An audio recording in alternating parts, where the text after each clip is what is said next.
What's going on, guys? Welcome back to another episode. We've got Marianne Hickman here. She is an accomplished international public speaker, speaker trainer, and personal mentor with a proven track record of helping industry experts monetize their message. She has graced over 2,000 stages worldwide. Amazing.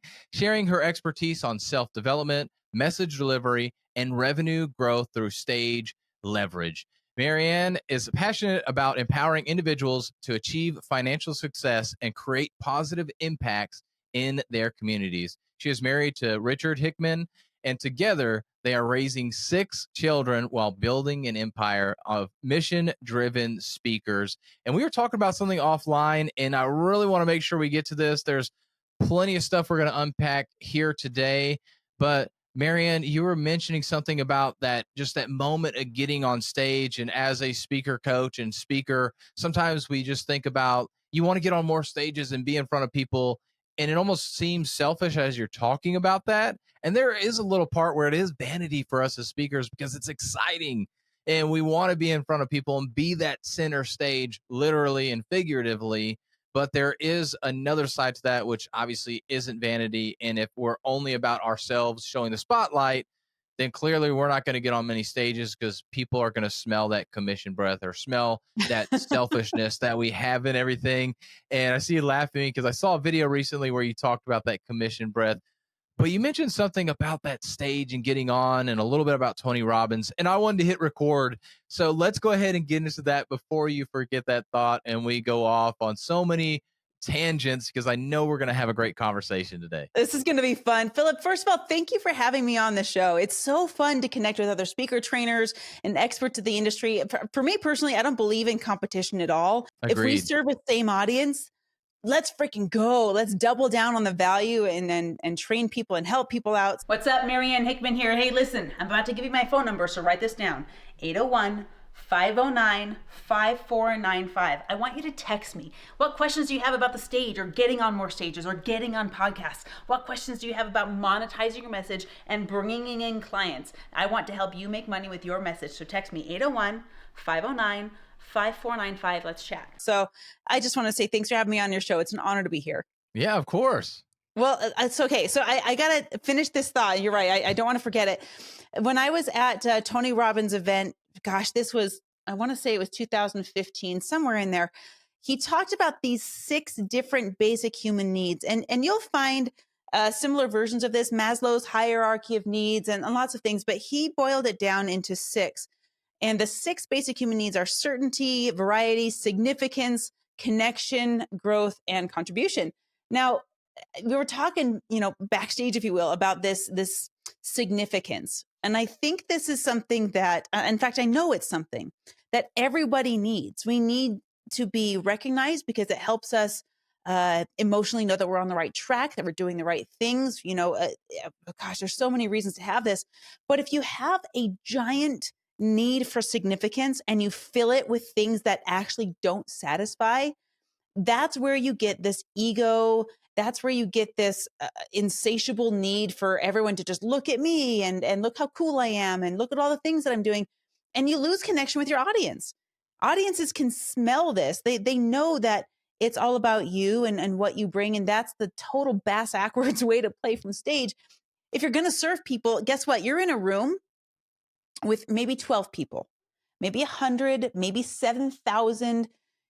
If you spend 1 minute on stage, that's a minute of each of those people's times. If there's 12 people in the room, that's 12 minutes. If there's 7,000, that's 7,000 minutes. And it's our job when we take the stage to show up to serve, because if they didn't just invest 7,000 minutes to make us feel good, we're already on stage, we're already there. And so this significance bucket, I've worked with people in the past and I've seen people in the past that I observe, and I don't want to throw shade on anyone, but I did watch this behavior where it was a clamoring for title, right? In the company. Like, I need the next title. I need the next thing to build my own ego. And the ego was so crazy fragile, especially when you compare it to the proportion of time that they spent building it. If anyone were to say anything negative, it immediately shatters, because significance and ego are different things. When we get on stage as speakers, there's this moment. It's visceral. You can feel it. And when you are able to move the energy of the audience, my favorite part is when we get on stage, we have some content, and the audience is on their feet organically, clapping not for me, but for themselves, because they just realize that, oh my gosh, I can do whatever the next step is. I believe in myself enough. I'm excited about who I'm becoming. I'm excited about my future. And it's our responsibility, because I believe the stage is a sacred place. It's our responsibility to use that stage, to use that microphone, to move the collective audience and influence for good rather than just deposit in our own ego. Yes. And this makes me think, I mean, so many great things, but I can't help but think about, you were talking about Tony Robbins, and so many people, they say they want to speak, or maybe they're kind of afraid, they don't have that confidence in themselves. And of course, they think of the greats like a Tony Robbins, like a Marianne, and they feel like they're not good enough to speak. Talk to that person right now that they're afraid of speaking because they don't feel like they have the significance to speak in front of an audience. This is a harsh truth. Some people do have that fear. I'm just going to rip open and say, quit being selfish. If you don't have the confidence, quit being selfish, because it's not about you. If you have a lack of confidence, that means you fear judgment. That means you fear, what do they think of my outfit? What do they think if I pee my pants on stage? Been there, done that.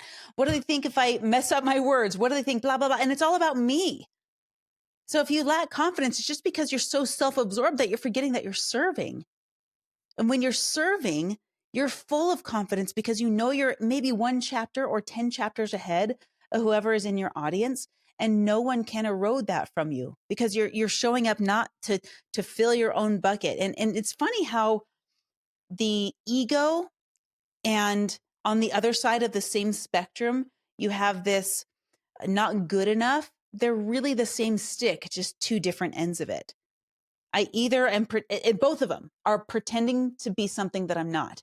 Ego is hypocritical, and this I'm not good enough is lack of living up to your own potential. You're just not giving yourself enough credit. Forget yourself and go to work. It's not about you. It's about your people. I'll never forget the first time I realized this. I was in a speaker training as a student, as a participant, and they gave us an assignment, and they said, I want you to have your music ready, your jam ready, whatever lights you up. I love leveraging music to move my energy and the energy of the room. So the next day, they said, we're going to play your music. You get 2 minutes on stage, and your job is to make the audience feel like they are the rock stars. And that was the language that they used. And that was my first, like, oh my gosh, okay, how do I do this? How do I make an audience in 2 minutes feel like they're the rock stars of the show? And as my brain percolated on this, I don't even remember what song I picked, but I had this concept. I'd never been to a concert in my entire life. In fact, my first concert was just last year, if you can believe that. But I went and I was like, what happens when the concerts I've seen videos of, what happens when the singer sings a song the audience knows? The audience sings along. Yeah, they light up their phones, they're singing along, and they feel like the rock stars. I just got goosebumps. They're feeling like they're taking the mic. And I thought, how do I do that? I'm going to pick a song that everybody knows, that everybody's jamming to, and just sing with them. I'm not going to speak. I'm not going to even say my name. Maybe that was a mistake. But my first time on that version of a stage, I tasted it. And I thought, I might have something here. Because if I can remind another person in front of me of how incredible they are and how much their message is needed there are people waiting for you to be bold enough to say your message. And if you don't say it, they just go without. And for me, that's intolerable.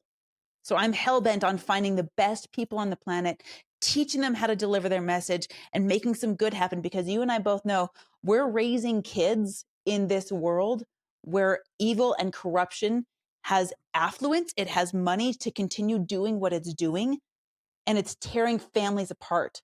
And I'm not okay with that. We need to be the warriors that bring up good people, that make them crazy wealthy so we can fight and win.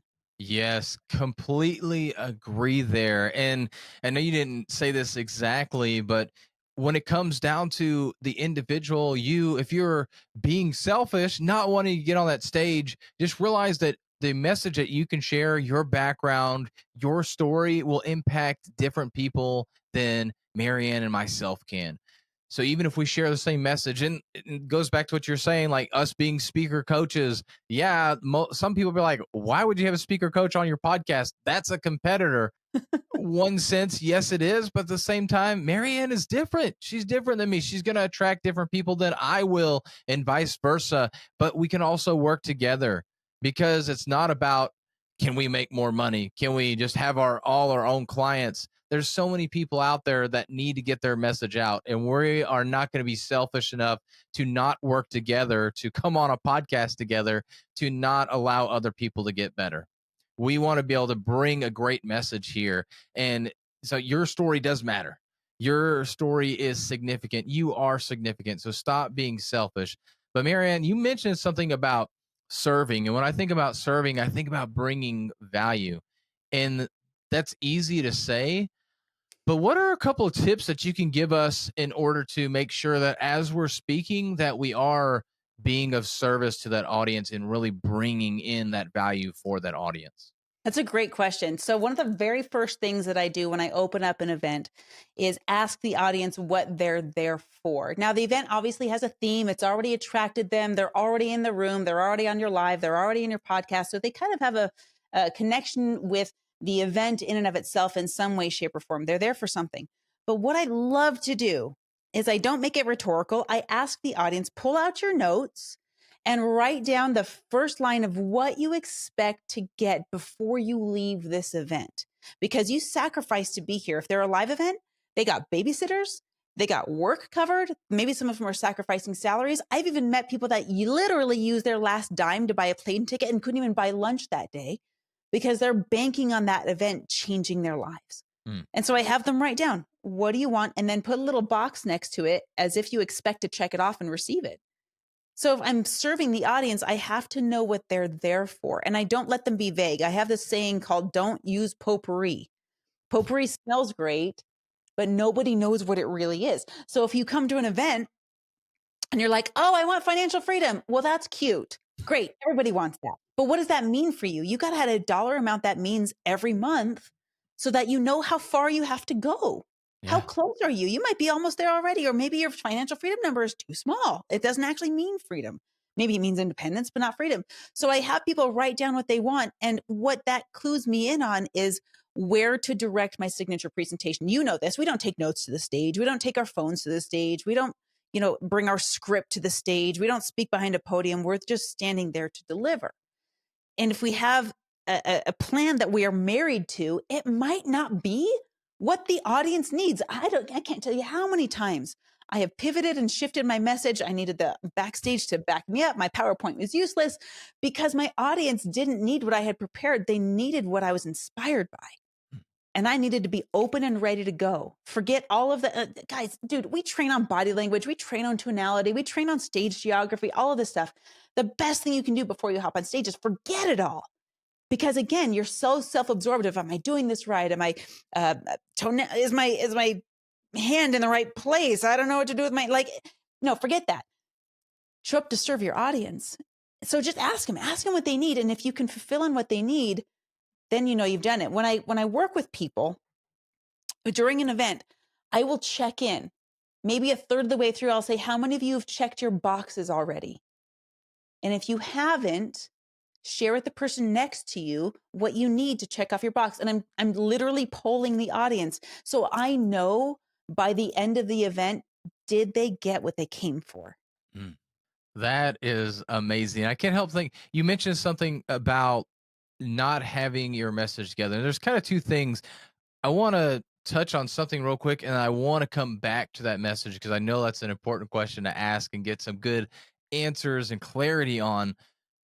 But not having a scripted message and waiting and listening to what the audience needs and going based on that, that's a little bit different than when we think of and I don't think Tony Robbins necessarily goes to other people's events as much, but like Ed Milet does. and it's incredible.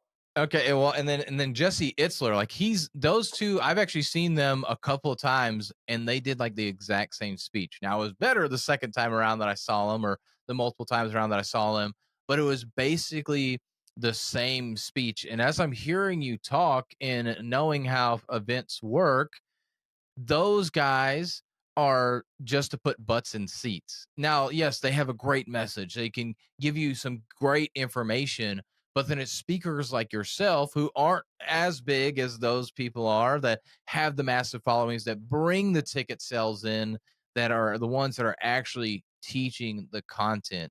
And so for the audience, I say that to let you know that if you're not at that level of the Ed Miletts, the Tony Robbins, the Jesse Itzlers, that's okay, because your significance may not be bringing butts in seats. Your significance would then be to actually create an education and an experience so people can actually apply what they learn from you to actually go and have a good takeaway to change their lives.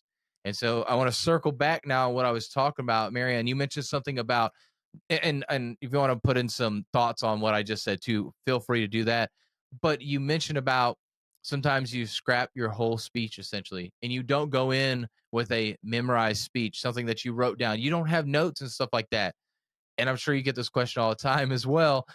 But why would you not do that? That just seems bizarre, especially if you're first starting out. Wouldn't you want to have notes? Wouldn't you want to go based off of what you had prepared ahead of time? So That's please a explain that to us. totally valid question. I'm speaking on, this is this is a digital stage, by the way. So this is adding to we're almost at 3,000 stages now. You can't compare my 3,000th stage to your first stage. They're different, right? Hmm. So the ability to hop on stage and deliver from intuition, from inspiration, what the audience needs comes from having delivered 100 speeches, 200 speeches, 5,000 speeches, how many speeches you have. When you're first starting out, the very first thing you need to do is understand and hone in and practice your signature keynote presentation. Like you were saying, this is the thing that people come to listen to you for. It's the thing that they say, oh my gosh, my friend has to come hear you. When are you talking again? And they expect you to say the same thing, right? So there's your signature keynote presentation. But when you get good at that, you're going to start being asked to speak at other places and doing other things. Now, when I have the opportunity to be an MC, which means I may not be a headliner of the event. Sometimes I am, sometimes I'm not. When I'm an MC, this is where I galvanize the people. I ask them what they want. I can tee up the speakers and say, the audience is saying they want this. If there's part of your presentation that gears toward that, that's really what they're hungry for. That's really what they're thirsty for. But even if I am keynoting and the audience is telling me, oh, they want something. Now, again, we do have context. We have the event, we have the event title, we have the marketing that drew them into the event. So we know some kind of relevance to it. But when you understand the 10 principles of the signature keynote presentation, how the flow works, how the energy works, how the personas play into it, you can get to the point where you are literally given any topic. And as long as you're living in an authentic life, you can pull from your life experiences and speak to this and utilize the framework of the 10-step signature presentation to deliver a powerful message that's actually going to serve the audience. And you may be surprised that, oh my gosh, I pivoted. I wasn't expecting to say this. I don't have slides to support this. So everyone scoot your butt in your chair, lean forward and pay attention, because I didn't plan on telling you this, but I need to.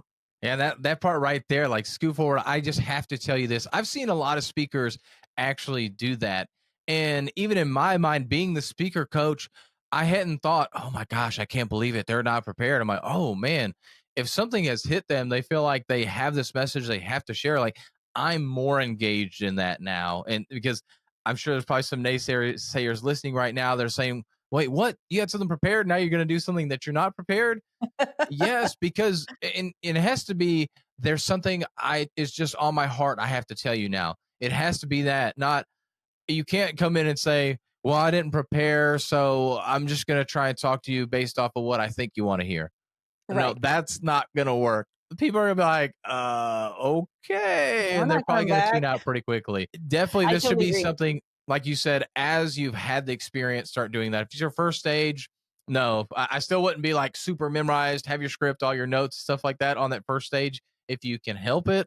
But definitely don't just go up there and wing it either. And I've seen too many speakers, oh, I'll just wing it. I'll just figure it out. If you're thousands of stages in, you can kind of wing it because you know what you're going to talk about and you've done it enough times. But then it's because you've had so much practice. But when you're definitely under 10 stages, you can't just go in and wing it because you're not going to be have enough reps in to be able to do that. Exactly. And that term reps is 100% right. I can wing it if I have the reps because I have muscle memory. I have verbal muscle memory, right? But if I Mhm. haven't done 100 or 1,000 stages or I don't mind my presentation well enough, stick to what you know. And that's the thing. When people certify with me, before I say you are a certified speaker, I can recommend you, I can put you on my website, all of that stuff, you have to be able to present with nothing. There's no confidence monitor. There's no notes. There's no cue cards because I want it to come from you. I don't want it to come from your paper. They can read your book later. I Yeah. want it to come from you. So how do you go about helping people structuring their speech? So I have a 10-step framework that we plant the speech in. In fact, I've got an amazing speaker right now that's working with me. His name is Adrian Hernandez. He's speaking at WealthCon down in Las Vegas in just a couple weeks. And he's got an incredible story. I won't give it away, but his story had all of the ebbs and flows of the energy of an amazing signature presentation. When we first started working together, he had a lot. And as you and I both know, less is more. If I can walk away with one action step rather than a gabillion that I'll never use, it's better. So we pared down and we stripped down and we implanted his story into the 10 steps of the signature presentation. So I mean, I can go over them with you. The first step is you're enrolling questions. You need to teach your audience how to play with you, right? So if I'm going to ask the audience a question, they need to know it's not rhetorical. They need to know to raise their hand. They need to know to say yes. And then I'm going to introduce myself because unless you're Tony Robbins, you got to say your name from stage. And anytime you do, that inspires people to go follow you. So that's a part of your call to action that comes later. And then we begin your hero's journey. That's step 3. We're going to go down to the bottom of the energetic swimming pool because people that are in your audience are down there. And if you can't go down energetically and bring them up with you with your content, then there's no point in having them. After you get to the bottom of the swimming pool, you deliver your promise, which is basically just to say, I promise to deliver you what I'm about to tell you and what worked for me. From there, you have your 3 content chunks. And if you're really expert, you can throw in an experiential exercise after each chunk so that they have something tangible that they've done before they left. It could be journaling. It could be a partner share. It could be something very simple. After those 3 content steps, if you're a facilitator and not just a speaker, and the difference is a facilitator gives an exercise like breaking a board or walking on glass or maybe a process of some kind, that's when that goes in. After that, you have your call to action, which means download my book or follow me on social media. You have to respect the stage that you're on, though, because you don't want a financial call to action if the stage doesn't give you permission for that. You have to be really careful with that. And then you end with the heart. You connect and say, this is where I am now, thanks to this whole thing. And then you close with, like you, I value, you share your belief, say thank you and walk off the stage. And when you have that framework, your story fits in, your content fits in, the audience can understand it, it's digestible, and they want to hear you again next time. I That was like a that. And fire it's so hose. no. This is great. And it's just because at first you're like 10 step, and like, oh, that's not what you do on stage. But then you really explained it well. And because one of the things I talk about is like the 3 chunks, like you say. I always say like 3 supporting points to your overarching theme and everything. And so yeah, but that was I like that. The 10-step process, really, figure out what you're gonna do.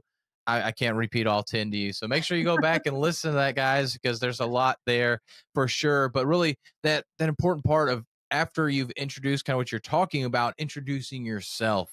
So important. I'm guilty of not remembering to do that every time. I just get into it. I'm like, oh, I just want to pour in the value. And I forget that people need to know who I am so they can continue to bring that value. And I'm kind of curious, have you seen a difference between saying, hey, here, this is me, who I am, versus not saying that at all and just kind of going into the speech?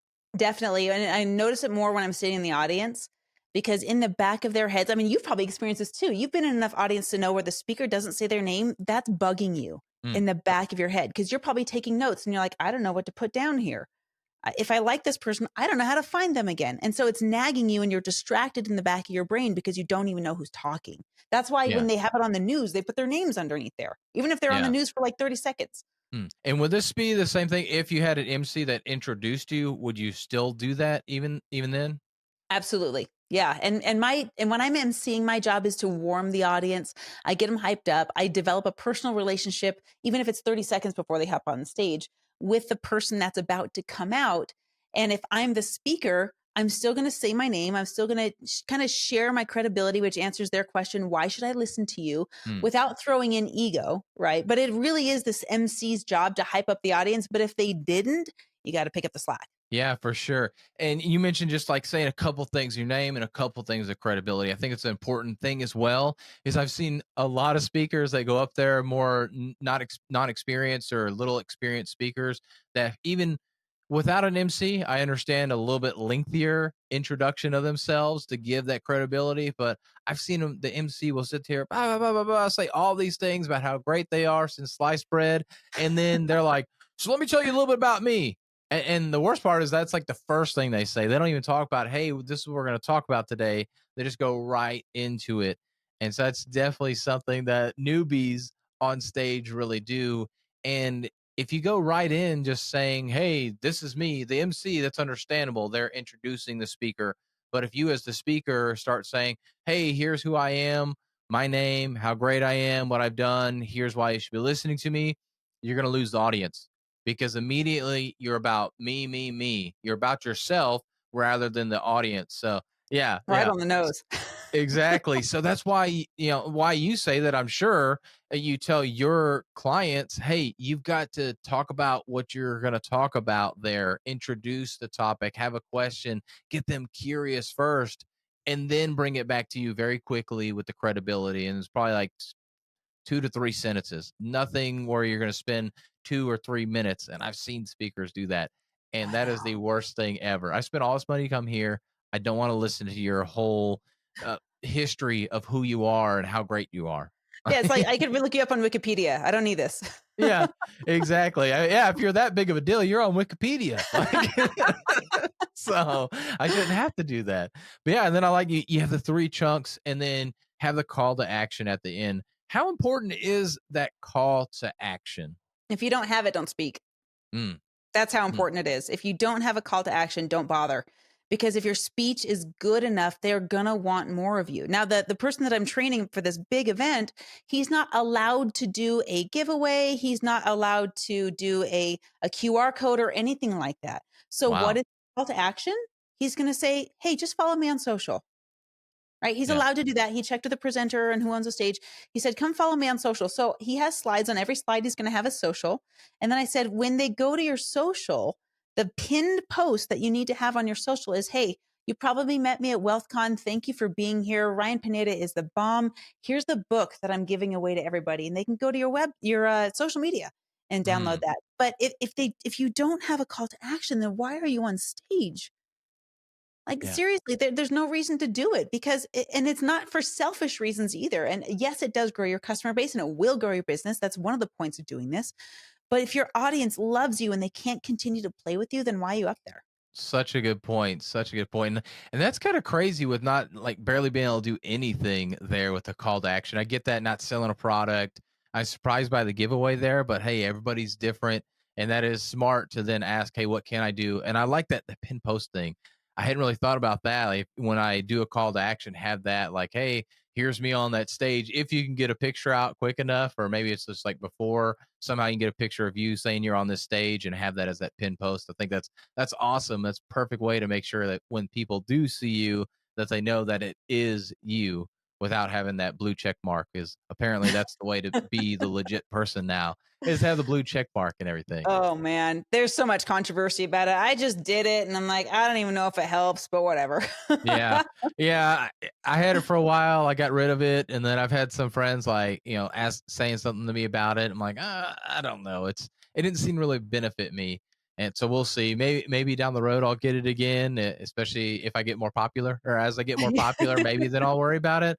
But right now I don't have really many same accounts like accounts that people are trying to mimic me or anything. So I think I'll just hold off on that.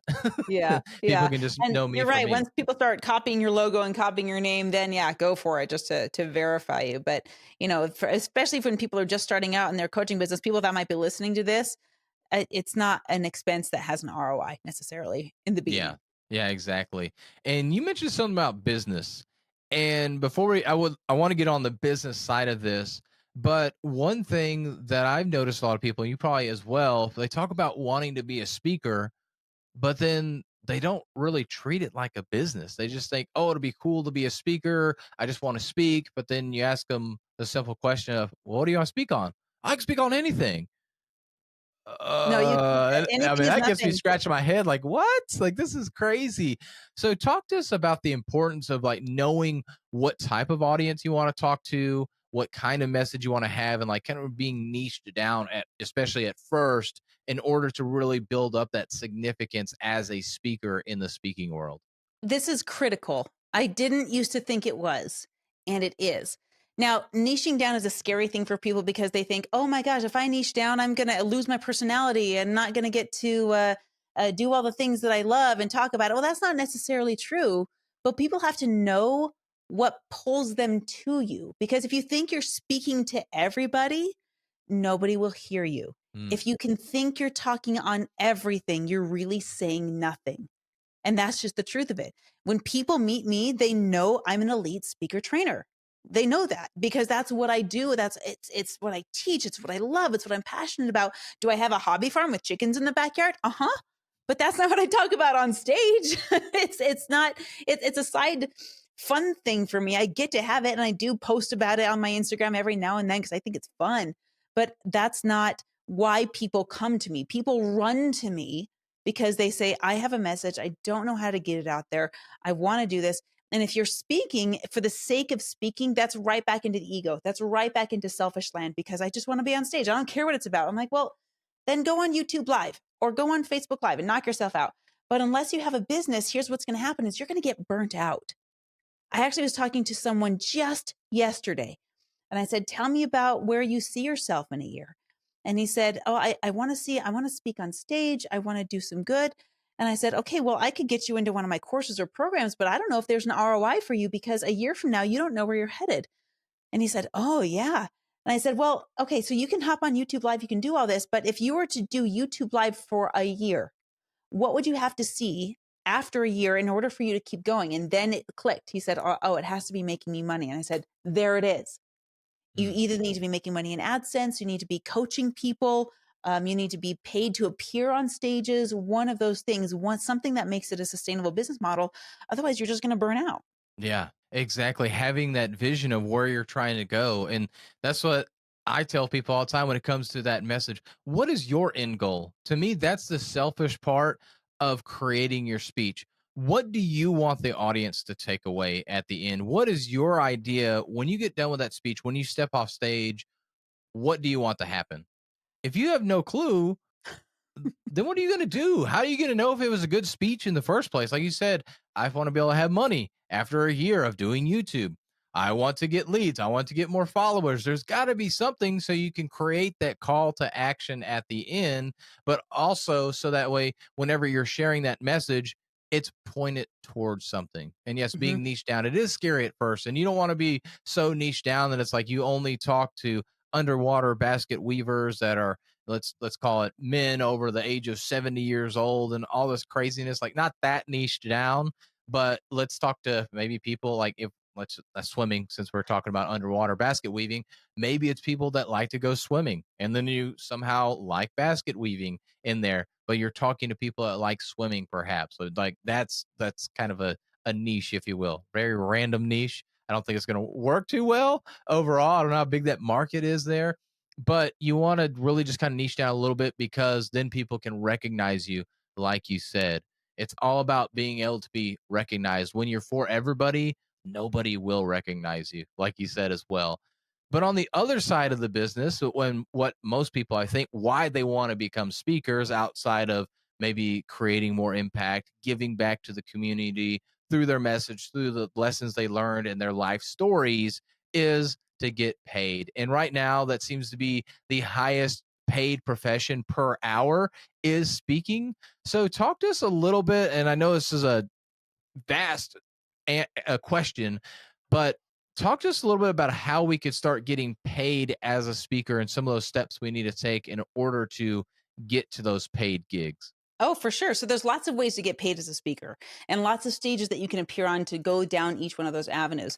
The first one that most people think of when they think paid speaker is that you're paid a speaker fee to appear on a stage. You know, my first speaker fee, I charged $500. I went and spoke for an hour, and that was it. And you know, you can get paid $500,000 if you want Tony Robbins to come in. He charges 1.5. Like, you can come in and just be charging a speaker fee. You come up, you show up, you do your thing. You don't necessarily need a call to action that leads to a funnel at that point, because you've already been compensated, right? So you could have a call to action of follow me on social, or join my community or whatever, because again, you've already made it part of your business model that you've appeared on stage. That's the sustainability section. So that's number one. Number two, and personally my favorite, is to actually call to action with a funnel that then gathers leads. Because if I'm being paid, let's just say a very standard speaker fee might be $5,000 to $10,000 for those of you that are just in the not beginnings, but intermediate section of this. So if you're getting paid $5,000, you come in, you deliver, you leave. You've got your $5,000 per hour, which is fantastic, right? They didn't even count for travel time and all that fun stuff.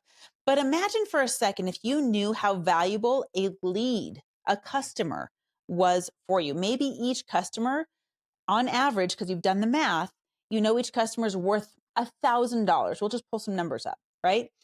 Then your closing ratio. So how many people in the room take action on what I want them to take action on, this call to action, and versus how many that don't. So let's just imagine that I'm going to make up some numbers. There's 100 people in the room. I know that my closing ratio is 20% on average, which is pretty low for a call to action. But let's just say, concerning the call to action and then the pass through to actually buying something, 20% of the room goes through the funnels and actually purchases a thing, right? So if I know that each person is worth $1,000 and there's 100 people in the room, I know based on my math that 20 of those people are going to buy. That's $20,000. I will take that any day over the $5,000 speaker fee, which is a lot of times when I hop on stage, it's a huge win for people, because I said, I'll waive my speaker fee for you. You don't have enough a cost at all. If I can do a call to action and give away a thing that benefits your audience and make you look like an all-star, then I would much prefer to do that instead of being paid a speaker fee. And then there's the third way to do stages, which is a sponsored stage. Now, this is a stage that's not free for you to appear on. You pay money to appear on this stage. And the only reason it would ever make sense for you to do that is if there's an ROI for you down the road. So for example, Jordan Peterson charges $25,000 to share a stage with him. But again, what's the size of my audience? Do I get to have a giveaway or some kind of a call to action where I collect email addresses? What's my closing ratio? And does it make it worth it for me based on the size of that audience and anyone that might listen to the replay to make that 25 grand worth it? And if you know your closing ratio and if you know your average dollar value per client, you can do the math real easy and say, yep, that makes sense. Let's do it. Awesome. And yeah, those are the three stages that I really know about. I'd almost say maybe a fourth. I'm kind of curious your thoughts on this. Actually, here recently on a Facebook post, there was a guy that posted, and it was a total bait and switch, but he's like, hey, I've got this event coming up. We've got 20 to 30 people looking for speakers, and then start talking to him. And I had to ask him like 3 times, is this me paying to be on that stage? Because he's like, oh yeah, da da da da. And so that's why I say that's almost like the fourth stage, because the one like sponsoring to be in front of people and getting those email addresses is great. I mean, I think it's a great approach, especially depending on where you're at in your speaking career. And I guess if you want to just show that you've been on a stage in front of certain people, paying literally just to be on that stage, and that's basically only significance you get, or ROI on that you get, okay, that's up to you. And there's plenty of people out there doing that. But it was just interesting how that I've been seeing this trend more and more. It wasn't just this particular person where I've seen this, but this was the most recent. But people seem to be doing that where it's, hey, I'm going to create this stage, and supposedly, who knows if they actually get these kind of people or not, but there's going to be these kind of people there, and you're going to pay me. And this guy in particular was like $7,500 to Whew. be on his stage. But he tried to say, well, it depends on if, well, as I was like, is this a paid thing? Or are you paying me?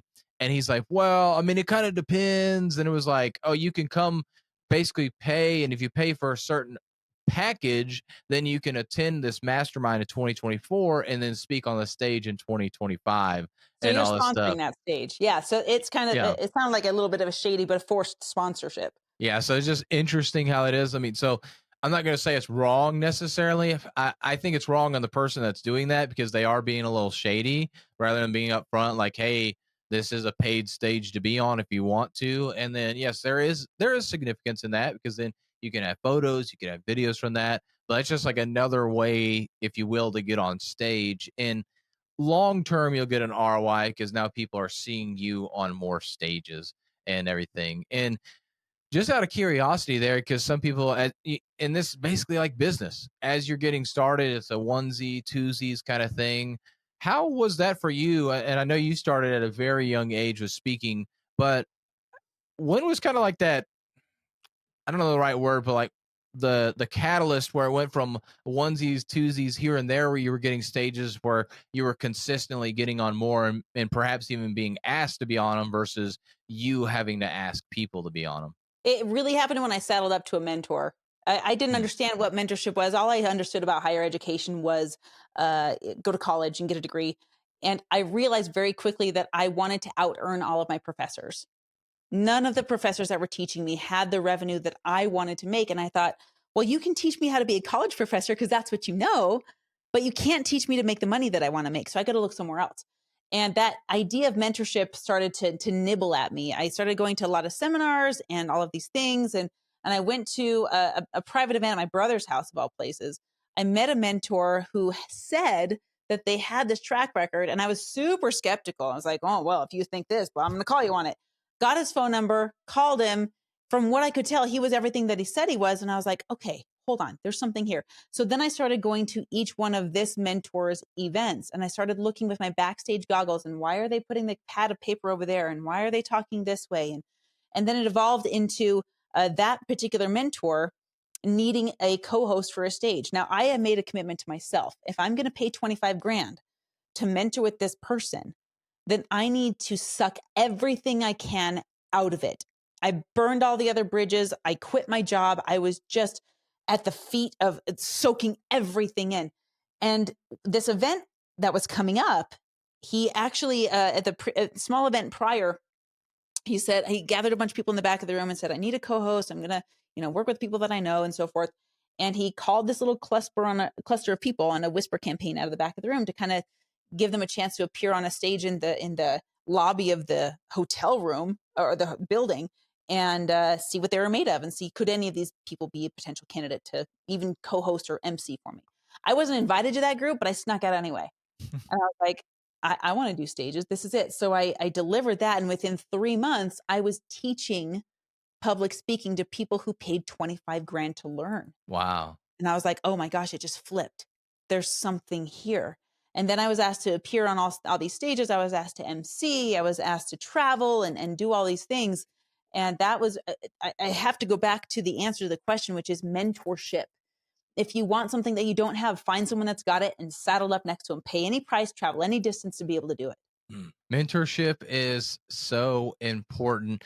And actually, I think this is a good question. So, how do you actually do that mentorship? Because it's okay, get mentorship, get somebody but sometimes they're too busy or there's just a lot of things going on. We're all busy.